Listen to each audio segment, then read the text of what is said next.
మల్లెపూలు పంపించింది. నేనైతే ఇన్ని పంపిస్తుంది అనుకోలేదు. ఒక పావు గులాబీలు, ఒక 2 మూరల మల్లెపూలు పంపిస్తుంది అనుకున్నా. కానీ 3 మూరలు పంపించిందండి. ఇవి సన్న మల్లెలు కాబట్టి 3 పూలు కుట్టినా కూడా కట్టిన తర్వాత లావుగా కనిపిస్తుంది. కానీ మధ్యలో చాలా గ్యాప్ పెట్టారనమాట. ఇవే పూలు మనం చిక్కగా కట్టామంటే కనుక ఇంకా మనం సాగదీసే కొద్దీ వస్తుంది.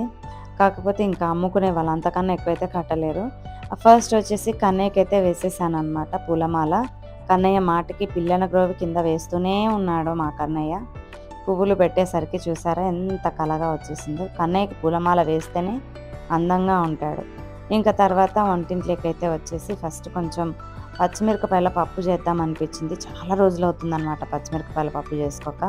ఈ ఎండలకాలం వచ్చినప్పటి నుంచి చాలా తక్కువ ఇది చేయట్లేదు ఈ మధ్య. ఎర్రపప్పులు, చిగురు పప్పులు, ఇలానే చప్పుడు పప్పు చారు ఇలా చేస్తూ ఉన్నాను అనమాట. ఈ మధ్య కూరగాయలు ఎక్కువ తింటున్నాము అని ఈరోజు